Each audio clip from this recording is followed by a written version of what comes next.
E aí, tudo na paz? Tudo tranquilo com você? De verdade? Então beleza. Eu sou o Felipe Dias, este é mais um Fliperama, e no vídeo de hoje irei falar sobre Frank Herbert, o criador de um dos maiores universos da ficção científica de todos os tempos. Vamos lá? Se você for novo ou nova por aqui, se inscreva no botão vermelho aqui embaixo e também ative as notificações para não perder os próximos vídeos. Duna é considerada uma das maiores obras de todos os tempos, responsável por influenciar outras obras icônicas também, como Star Wars e Game of Thrones. E para entender um pouco mais sobre esse grande universo de Duna, vamos conhecer um pouco do seu autor, Frank Herbert. Frank Herbert Jr. nasceu no dia 8 de outubro de 1920, filho de Ellen McCartney e Frank Patrick Herbert. O ambiente familiar não era dos melhores, então quando Herbert tinha 18 anos, em 1938, ele fugiu de sua casa em Tacoma, no Washington, e foi para o estado do Oregon, morar com seus tios. E de lá ele foi para a cidade de Salem e se matriculou na escola Salem High School. Essa escola ainda existe hoje e ela é conhecida como Norfolk Salem High School. E em 1939, no ano seguinte, Frank mentiu a sua idade para conseguir um emprego no jornal chamado Gangland Star. Ele disse que tinha 21 anos ao invés dos seus reais 19, só que essa estratégia não deu muito certo, ele não conseguiu um emprego. Mas em 1940 ele consegue arrumar um emprego numa redação jornalística e vai trabalhar no Oregon Statesman, o atual Statesman Journal. Então ele trabalhava em vários cargos, desde redator a fotógrafo. Nesse período, Herbert foi convocado para a CB, a Marinha dos Estados Unidos, para trabalhar como fotógrafo durante a Segunda Guerra Mundial. Só que 6 meses depois, ele ficou doente e conseguiu uma licença para poder voltar para casa. Após esse retorno, ainda em 1940, ele conhece a sua primeira esposa, Flora Parkinson, com quem se casa no mesmo ano. 2 anos depois, nasce a primeira filha do casal, chamada Penny, mas em 1945, o casal se divorcia. Com o fim da Segunda Guerra Mundial, Frank vai estudar na Universidade de Washington e lá ele conhece a sua segunda esposa, Beverly Ann Stewart. Os dois se conheceram em uma matéria de escrita criativa. Eles foram os únicos que conseguiram vender as suas histórias para revistas. O Frank ele conseguiu vender uma história para uma revista de aventura e a Beverly conseguiu vender uma história para uma revista chamada Modern Romance. Eles se casaram em 1946 e tiveram 2 filhos.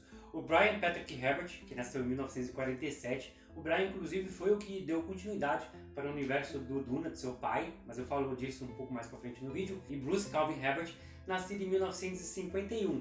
Bruce ele era fotógrafo profissional e ativista dos direitos homossexuais e morreu em 1993. Em 1949, Beverly e Frank se mudaram para a Califórnia. Lá eles conseguiram um emprego no jornal chamado A Imprensa Democrática de Santa Rosa. E lá eles conheceram um casal de psicólogos chamado Ralph e Irene Stalin, que iriam se tornar grandes amigos de Beverly e Frank. E eles apresentaram também vários autores que seriam bem influentes nas obras de Frank: Jung, Freud, Jasper, Hegel. Uma curiosidade é que Herbert ele não se formou na Universidade de Washington, ele queria estudar só coisas específicas relacionadas à literatura, fotografia, coisas que ele gostava muito. Então as matérias que ele não gostava ele acabou não fazendo e por isso ele não conseguiu os créditos suficientes para se formar. A primeira história de ficção científica de Frank Herbert que foi publicada se chamava Look for Something e foi publicada na edição de abril de 1952 de uma revista chamada Stalin Stories. Mas foi em 1955 que sua carreira como romancista começou. Ele escreveu uma história chamada Under Pressure, que foi dividida em séries numa revista chamada Stardom. E depois, essa série, Under Pressure, foi lançada como um único livro chamado Dragon in the Sea. Esse livro parece ser bem interessante. Editora Aleph, se você quiser lançar ele aqui no Brasil, a gente agradece. Ele fala sobre a loucura e a sanidade em um submarino no século XXI. O livro ele foi um sucesso de crítica, mas não de público. E o interessante é que o livro ele previu vários conflitos mundiais relacionados ao consumo de petróleo. Foi nesse período também, em 1955, que ele teve a ideia para a Duna. Ele começou a escrever um artigo sobre dunas de areia na cidade de Florence, no Oregon.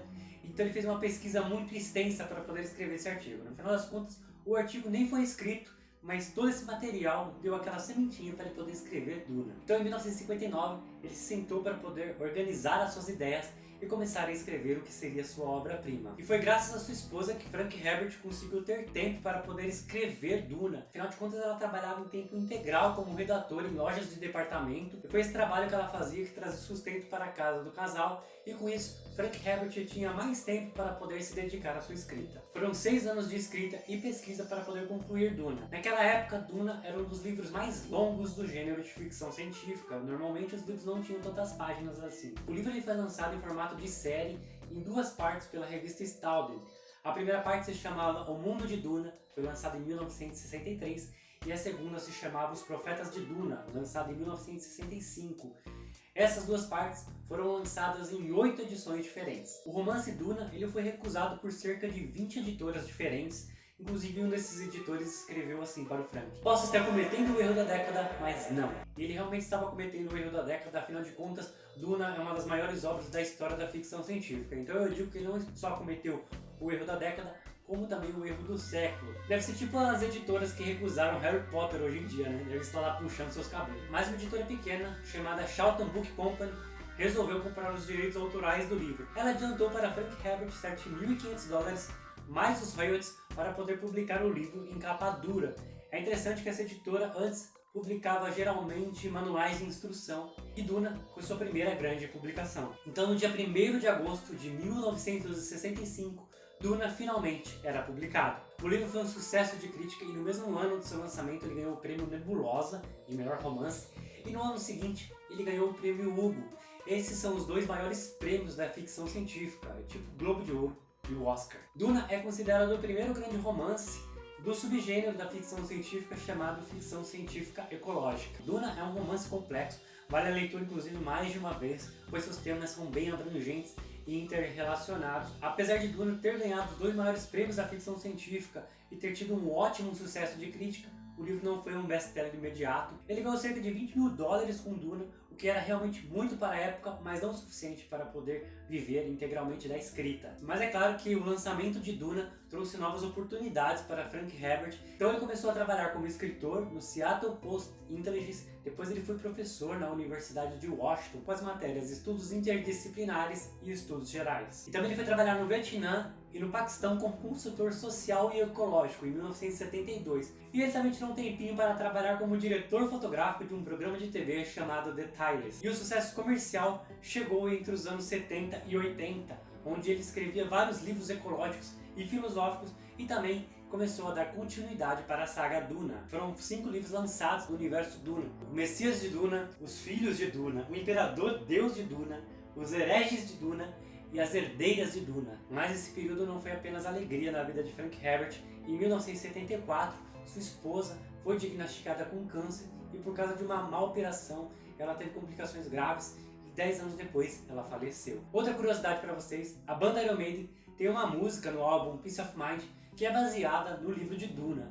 Então a banda chegou a pedir para Frank Herbert que eles autorizassem o nome Duna na música deles, mas Frank Herbert não permitiu que o nome Duna fosse utilizado na música, pois ele tinha aversão ao heavy metal. E o Iron Maiden parece que não tem muita sorte não, porque a música Sign of the Cross era para se chamar The Name of the Rose, o nome da rosa, mas Humberto Eco também não era muito fã de heavy metal e não autorizou. Mas voltando aqui, em 1984, a primeira adaptação de Duna, dirigida por David Lynch, era lançada nos cinemas. A história da produção desse filme é bem complexa, teve vários altos e baixos, várias brigas e discussões. O David Lynch não gostou do resultado final, por exemplo, mas isso é assunto para um outro vídeo. Existiam muitas expectativas em torno dessa adaptação de Duna. Eu acho que tantas expectativas quanto a adaptação atual agora de 2020. Porém, quando o filme foi lançado, ele foi um fracasso de bilheteria e de público, não fazendo muito sucesso, por exemplo, nos Estados Unidos. Mas na Europa e no Japão o filme agradou bastante. Em 1985, Frank Herbert se casa pela terceira vez com uma mulher chamada Teresa Stakeford. Mas esse casamento infelizmente não durou muito, pois no dia 11 de fevereiro de 1986, apenas 2 anos e 4 dias depois da morte de sua segunda esposa, Frank Herbert também vinha a falecer. A causa da morte foi uma embolia pulmonar maciça enquanto ele se recuperava de um câncer do pâncreas. Mas felizmente o universo de Duna não acabou com a morte do seu autor.